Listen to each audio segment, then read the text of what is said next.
सोमवार के व्रत को लेकर मान्यता है कि इस व्रत को करने से भगवान शिव अपनी भक्तों की मुराद जल्दी पूरी करते हैं। सोमवार का दिन भगवान शिव को समर्पित है, इसलिए इस दिन भगवान शिव की पूजा और व्रत करने का महत्व और ज़्यादा बढ़ जाता है। यदि आप सोमवार के व्रत करते हैं तो आपको सोमवार व्रत कथा पढ़ना बेहद जरूरी है, क्योंकि इसके बिना आपका व्रत अधूरा माना जाता है। आइए जानते हैं सोमवार व्रत कथा। एक बार किसी एक नगर में एक साहूकार था। उसके घर में धन की कोई कमी नहीं थी, लेकिन कोई संतान न होने के कारण वह बहुत दुखी था। संतान प्राप्ति के लिए वह हर सोमवार को व्रत रखता था और पूरी श्रद्धा के साथ शिव मंदिर जाकर भगवान शिव और माता पार्वती की पूजा करता था। उसकी भक्ति देखकर एक दिन मां पार्वती प्रसन्न होकर भगवान शिव से साहूकार की मनोकामना पूर्ण करने का निवेदन किया।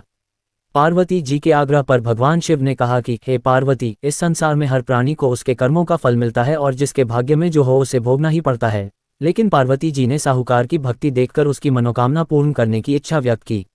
माता पार्वती के आग्रह पर शिवजी ने साहूकार को पुत्र प्राप्ति का वरदान तो दिया, लेकिन उन्होंने बताया कि यह बालक 12 वर्ष तक ही जीवित रहेगा। माता पार्वती और भगवान शिव की बातचीत को साहूकार सुन रहा था, इसलिए उसे ना तो इस बात की खुशी थी और ना ही दुख। वह पहले की भांति शिवजी की पूजा करता रहा। कुछ समय के बाद साहूकार की पत्नी ने एक पुत्र को जन्म दिया। जब वह बालक 11 वर्ष का हुआ तो उसे पढ़ने के लिए काशी भेज दिया गया। साहूकार ने पुत्र के मामा को बुलाकर उसे बहुत सारा धन देते हुए कहा कि तुम इस बालक को काशी विद्या प्राप्ति के लिए ले जाओ। तुम लोग रास्ते में यज्ञ कराते जाना और ब्राह्मणों को भोजन दक्षिणा देते हुए जाना। दोनों मामा भांजे इसी तरह यज्ञ कराते और ब्राह्मणों को दान दक्षिणा देते काशी नगरी निकल पड़े। इस दौरान रात में एक नगर पड़ा जहां नगर के राजा की कन्या का विवाह था, लेकिन जिस राजकुमार से उसका विवाह होने वाला था वह एक आंख से काना था। राजकुमार के पिता ने अपने पुत्र के काना होने की बात को छुपाने के लिए सोचा क्यों न उसने साहूकार के पुत्र को दूल्हा बनाकर राजकुमारी से विवाह करा दूं। विवाह के बाद इसको धन देकर विदा कर दूंगा और राजकुमारी को अपने नगर ले जाऊंगा। लड़के को दूल्हे के वस्त्र पहनाकर राजकुमारी से विवाह करा दिया गया। साहूकार का पुत्र ईमानदार था, उसे यह बात सही नहीं लगी, इसलिए उसने अवसर पाकर राजकुमारी के दुपट्टे पर लिखा कि तुम्हारा विवाह तो मेरे साथ हुआ है, लेकिन जिस राजकुमार के संग तुम्हें भेजा जाएगा वह एक आंख से काना है। मैं तो काशी पढ़ने जा रहा हूँ। जब राजकुमारी ने चुन्नी पर लिखी बातें पढ़ी तो उसने अपने माता पिता को ये बात बताई। राजा ने अपनी पुत्री को विदा नहीं किया, फिर बारात वापस चली गई। दूसरी ओर साहूकार का लड़का और उसका मामा काशी पहुंचे और वहां जाकर उन्होंने यज्ञ किया। जिस दिन लड़का 12 साल का हुआ उस दिन भी यज्ञ का आयोजन था। लड़के ने अपने मामा से कहा कि मेरी तबीयत कुछ ठीक नहीं है। मामा ने कहा कि तुम अंदर जाकर आराम कर लो।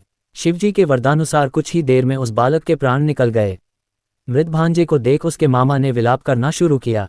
संयोगवश उसी समय शिवजी और माता पार्वती उधर से जा रहे थे। पार्वती माता ने भोलेनाथ से कहा, स्वामी, मुझे इसके रोने के स्वर सहन नहीं हो रहा, आप इस व्यक्ति के कष्ट को अवश्य दूर करें। जब शिवजी मृत बालक के समीप गए तो वह बोले कि यह उसी साहूकार का पुत्र है जिसे मैंने 12 वर्ष की आयु का वरदान दिया था। अब इसकी आयु पूरी हो चुकी है, लेकिन मातृभाव से विभोर माता पार्वती ने कहा कि हे महादेव, आप इस बालक को और आयु देने की कृपा करें, अन्यथा इसके वियोग में इसके माता पिता भी तड़प तड़प कर मर जाएंगे। माता पार्वती के पुनः आग्रह पर भगवान शिव ने उस लड़के को जीवित होने का वरदान दिया। शिवजी की कृपा से वह लड़का जीवित हो गया। शिक्षा पूरी करके लड़का मामा के साथ अपने नगर की ओर वापस चल दिया। दोनों चलते हुए उसी नगर में पहुंचे जहां उसका विवाह हुआ था। उस नगर में भी उन्होंने यज्ञ का आयोजन किया। उस लड़के के ससुर ने उसे पहचान लिया और महल में ले जाकर उसकी खातिरदारी की और अपनी पुत्री को विदा किया। इधर साहूकार और उसकी पत्नी भूखे प्यासे रहकर बेटे की प्रतीक्षा कर रहे थे। उन्होंने प्रण कर रखा था कि यदि उन्हें अपने बेटे की मृत्यु का समाचार मिला तो वह भी प्राण त्याग देंगे, परंतु अपने बेटे के जीवित होने का समाचार पाकर वह बेहद प्रसन्न हुए। उसी रात भगवान शिव ने साहूकार के स्वप्न में आकर कहा, हे श्रेष्ठी, मैंने तेरे सोमवार के व्रत करने और व्रत कथा सुनने से प्रसन्न होकर तेरे पुत्र को लंबी आयु प्रदान की है। इसी प्रकार जो कोई सोमवार व्रत करता है या कथा सुनता और पढ़ता है उसके सभी दुख दूर होते हैं और सभी मनोकामनाएं पूर्ण होती हैं। तो आप भी सोमवार व्रत कथा सुन रहे हैं तो भगवान शिव की कृपा आप पर हो और हमारे चैनल को सब्सक्राइब करें, वीडियो लाइक करें। शिव ग्रंथ, किताब, पूजा सामग्री लेने के लिए डिस्क्रिप्शन में लिंक में जाए और अपने समस्या का हल के लिए हमें कॉल कर सकते हैं।